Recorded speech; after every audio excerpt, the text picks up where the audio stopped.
We've talked a lot about the results of the election, the percentages, the seats, the possibilities for coalitions, minority governments, grand coalitions, supply and confidence arrangements. There's a whole lot of stuff that we're talking about. What we haven't talked much about is the percentage poll, and that's something that has been intriguing Professor Bruce Bartlett, who's an associate professor in the mathematics division at Stellenbosch University. Bruce, good afternoon.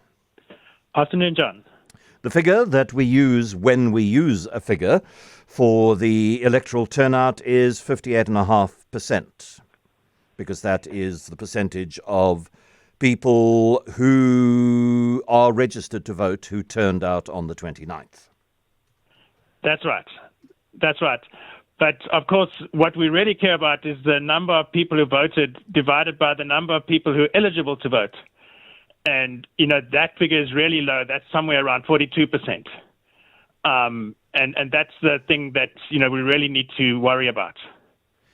Well, don't we need to worry about both? Because don't both suggest in their own way that there is a very substantial part of the actual or potential electorate that is so disengaged from politics that they simply couldn't bother who is elected? Yes, exactly. But registering is a sort of a technical thing. The amount of people who registered could go up, but the amount of the turnout as a fraction of the people who are eligible to vote could go down. So the ultimate figure is the number of people who voted divided by the number of people who could have voted, in principle. But I agree with you, and it's a big issue. I really don't know what the problem is, but it's something that our democracy has to face up to.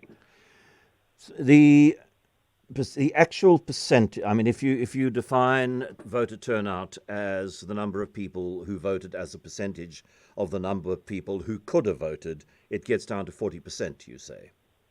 In the low 40s, that's right. Low 40s, yeah. 42%, yeah. Your article says. Yes, yeah. Which means that the ANC got 40% of that.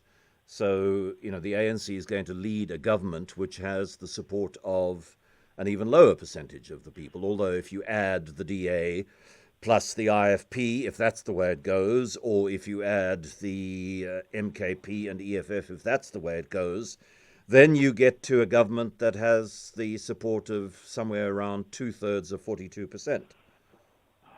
Well, that's right. I mean, support is a bit strong. You might say people who bothered to go and vote. I mean, they might have a bigger support, but it's just that people didn't decide to go and vote on the day. But yeah, and another figure that's alarming is that in 2019, 17.5 million people voted. In 2024, 16.3 million people voted. So, but despite the eligible voting population going up by about 2 million, we had actually had 1 million less people voting. So that just in itself tells a story.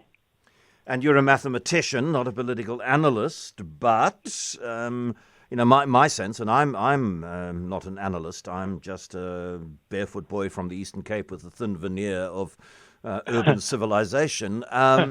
I mean, it's because people don't see politics as having any positive impact to pay in their lives. What's the point of voting when no matter who you vote for, your situation remains unchanged?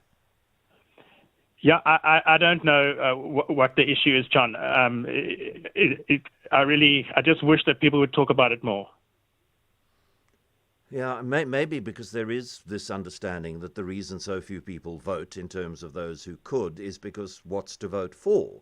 And so what you have to do is make politics meaningful enough for them to want to participate in it. And they're only going to want to participate in it if they see that there is something, because most of us are not hugely altruistic. We're much more self-serving than we are altruistic, although, thank goodness, there are the altruistic amongst us. But make politics relevant and meaningful. I'm going to vote because there's something in it for me.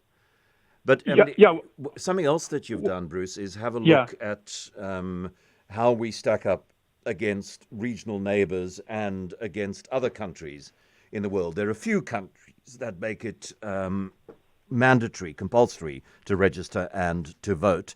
But for the vast number of democracies where actual voting takes place, people can choose. So, is one able to have a look at a correlation of which countries choose to vote in greater numbers than our people have chosen to vote? That's right. So what's remarkable is, India with something like 990 million voters, and they just concluded their election just a few days ago. They get a 65% turnout as a percentage of their eligible population. I mean, that's good numbers for such a huge population. And Brazil, with all the political instability, they get 73% turnout. What are they doing right that we are not doing? I wish someone could take some lessons from them. A lot of countries getting in the mid-60s. Including USA and UK and so on. Our figure of 42 is not the worst in the world. I did once think it was, but there are countries worse than us. But I think we can safely say they are countries with an unhealthy democracy as well. So you don't want to be below 50, surely. You don't. Bruce, you pose some important questions that I'm going to try and get some people to offer me possible answers. Professor Bruce Bartlett, an associate professor in the mathematics division at Stellenbosch.